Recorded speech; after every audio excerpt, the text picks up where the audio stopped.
कभी सोचा है कि YouTube पर मिलने वाली हॉरर कहानियां इतनी असरदार क्यों होती है?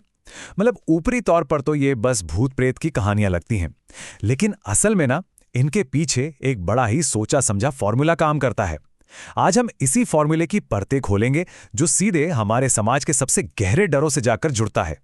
ज्यादातर ऐसी कहानियों की शुरुआत बिल्कुल एक ही अंदाज में होती है। एक ऐसी जगह जो एकदम सुनसान है, अंधेरी है।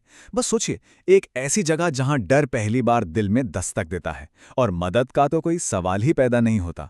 तो फिर डर की पहली सीढ़ी क्या है? वो है अकेलापन। चलिए देखते हैं कि कैसे ये कहानियां अपने किरदारों को एकदम वीरान जगहों पर लाकर खौफ की एक ऐसी नींव रखती हैं जहां से बचकर भागना लगभग नामुमकिन हो जाता है।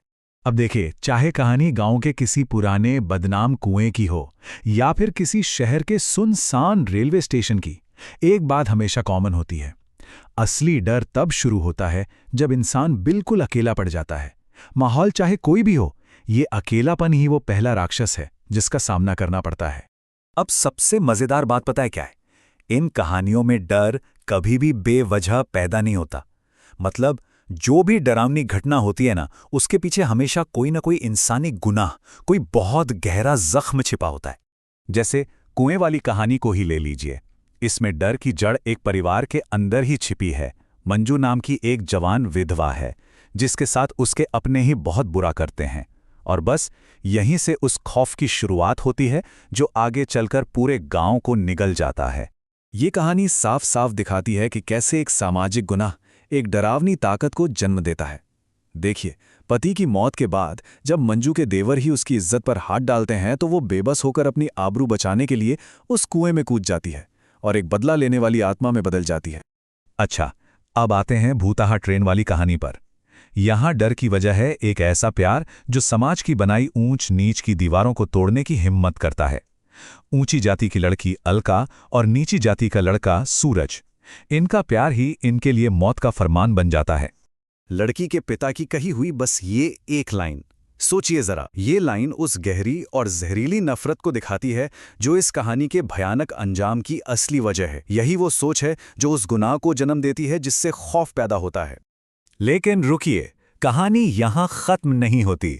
इन गुनाहों से जो आत्माएं पैदा होती हैं वो सिर्फ इंसाफ नहीं चाहती।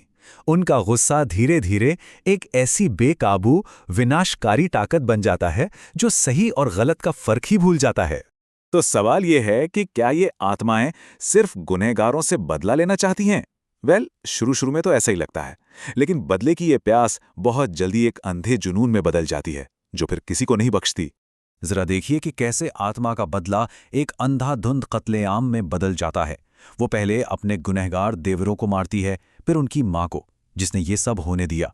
लेकिन इसके बाद उसका कहर बेगुनाहों पर टूटने लगता है, वो बेचारा साइकिल वाला या गांव के दूसरे लोग। और सोचिए, हद तो तब हो जाती है जब आखिर में वो अपनी ही बहन माया को अपना शिकार बना लेती है जिसने उसे इंसाफ के लिए बुलाया था। ट्रेन वाली कहानी में भी डर इसी तरह फैलता है। पहले वो प्रेमी जोड़ा एक मुसाफिर आलोक से मदद मांगता है, लेकिन फिर लड़की के घरवाले ट्रेन में चढ़कर उन दोनों को बड़ी बेरहमी से मार डालते हैं और यहीं से कहानी पूरी तरह पलट जाती है। वो गांव वाले जो कातिल थे वे खुद ही खौफनाक पिशाच बन जाते हैं और उस अकेले गवाह, उस बेगुनाह मुसाफिर के पीछे पड़ जाते हैं। इन कहानियों की सबसे डरावनी बात शायद इनका अंत है, या यूं कहें कि अंत का ना होना। डर कभी खत्म नहीं होता, बल्कि एक अधूरेपन के एहसास के साथ हमेशा के लिए बाकी रह जाता है, जो मन में एक गहरी बेचैनी छोड़ देता है।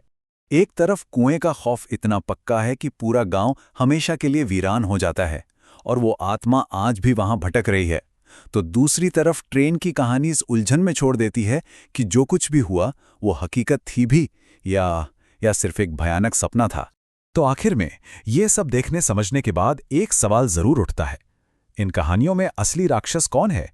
ये भूत प्रेत और आत्माएं, या फिर हमारे समाज में फैला हुआ अन्याय और नफरत का वो खौफ जिसका ये भूत प्रेत सिर्फ एक डरावना चेहरा भर है?